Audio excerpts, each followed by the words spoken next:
And now we get the chance to meet the story of Cycily Thomas. She lost her dog Coltrane. The reunion took years. She crossed hundreds of miles, but technology helped to make it possible for her to find him. This is not your average story. This story is kind of epic. Cycily, thank you for joining us. Hi, Gunnar. It's so nice to speak with you today. It's nice to speak to you too. Let's start from the beginning. How did you come to adopt Coltrane?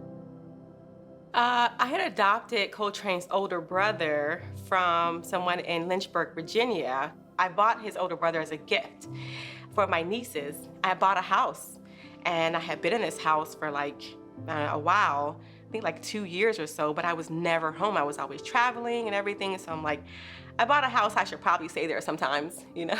So I'll get a dog, you know, that'll help me stay home. So I had planned for about a year and a half, 2 years, I had kind of planned to get a dog. I really wanted a dog, but I had to kind of structure my life so that I could, you know, be able to take care of him. And drove down to Lynchburg to get Coltrane. Very exciting. I've been asking for a family dog since I was 7. You have a dog. What happened once you finally got him? It was kind of weird because this was my first dog. There were a lot of things he was doing. He was following me around all the time, everywhere, and chewing up all my stuff, you know, and I'm like, is this what dogs do, you know? Didn't have any more personal space. Everywhere I went, Coltrane was there. I had never like had anyone around me that I had to like pay attention to all the time. So he really helped me be more personable, you know, just be more like caring towards. So after a while, we were inseparable. Okay, Cycily, now for the hard part. Walk us through what happened next. I was asked to come down to southern Georgia to support a contract there. And my dad has a home in Jacksonville, Florida, so I was staying at my dad's house. Coltrane and myself were there. So there was this one instance I had to go back up to DC to meet with some clients. So I was gonna board him. I found a nice place to, you know, he could be boarded. But there was someone here that was like, no, you know, bring him here, I'll watch him. So I was hesitant, I was very hesitant, but I said, well, okay, you know, because other dogs are there, so he'll have someone to play with, you know. So I brought him down to Daytona from Jacksonville and left him there. And the next day, I get a phone call, like, Coltrane's missing. So I was devastated. I was really devastated. Got on a plane the next morning, came back down here to Daytona to go look for him. And when you got there, you went to the apartment of the person who was supposedly watching Coltrane, and they didn't even answer the door. And at that time, I knew something was wrong. So, because the police was downstairs, and I'm like, what is the police doing here? And the police says, I'm here for you. For me? Did you find out what happened after that? I didn't find out till much later exactly what happened. Actually, I didn't find out till after I got him back what happened. Someone comes over to the house and they see Coltrane and they're like, where did he come from? How did you get Coltrane back? You know, this person sold him. They sold him. So, yeah, that was...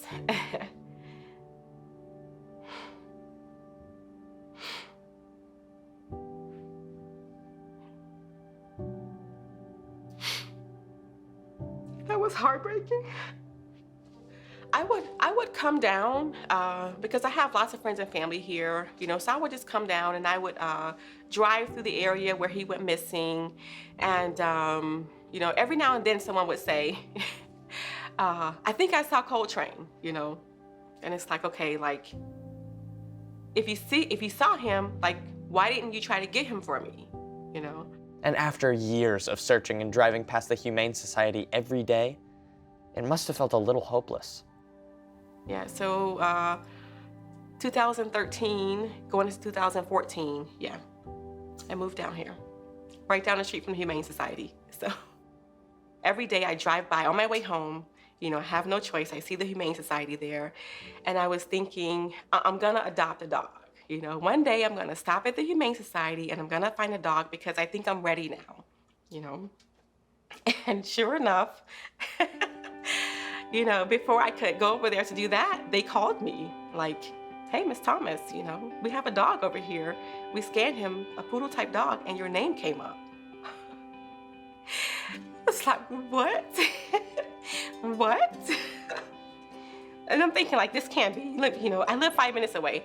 You know, I said, what time do you all close? They're like, you know, 5 o'clock. It's like 4:48 or something like that. So I'm like, I'll be right there. Please don't close. I'll be right there. Wow, it's incredible, right? I mean, after all these years, your dog Coltrane winds up right down the street. Miracle, right? Well, some miracles have an explanation. And to fill us in on this technology is Barry Kukas, the Community Outreach Director for the Halifax Humane Society in Daytona Beach, Florida. Barry, thanks for joining us, man. Hey, Kevin. My name's Barry. Nice to meet you. Hey, nice to meet you too, Barry. Tell us about this microchip tracking.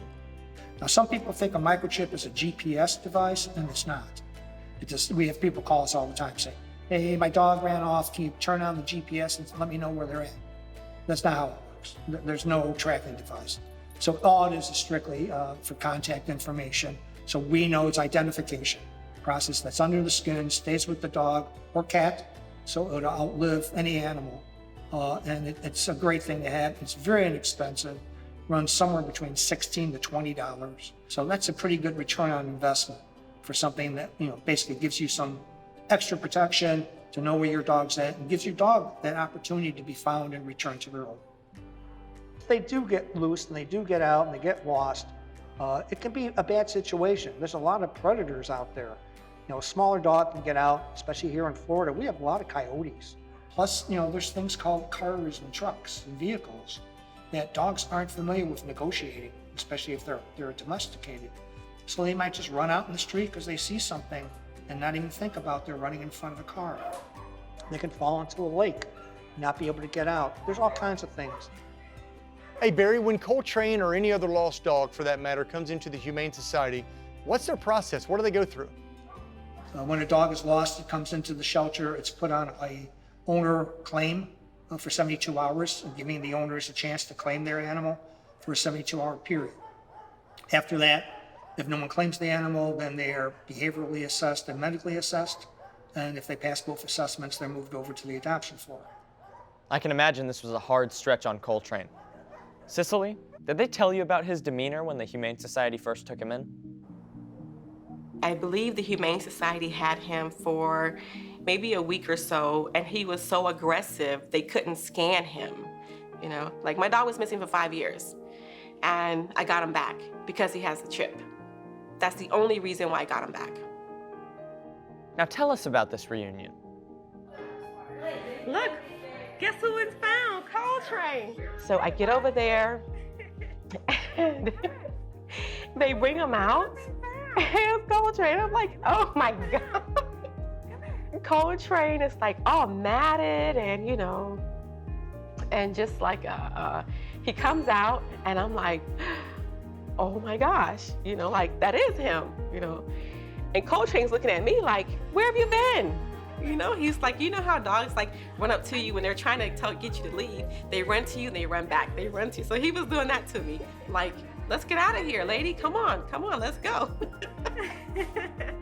I bet you two are closer than ever now. He just like sunk right back in, like nothing ever happened. And by that time, I'm like, okay, like I have to get back into that mode of having a dog again, you know? But Coltrane was just like, I'm back, you know? Hey. Then also like, whenever I come home, I can leave the house for like 2 minutes. And I come back in the house, Coltrane is like, you know, you would think I was gone for years, you know? Because he's just like, mommy, you know? So it's just been wonderful. Just, you know, just wonderful. Barry, how does that make you feel, man? Okay, when we see people reunited with their pets, it's an amazing feeling. We do a lot of things here at the Humane Society. You know, we have adoptions, we have training, we have behavioral assessments. But reuniting people with their animals, we do it about 10,000 times a year. The Halifax Humane Society is amazing. So I feel like the Humane Society really, really understands owners. You know, they understand kind of what we need when we're away from our pets. They understand what we need to take care of our pets.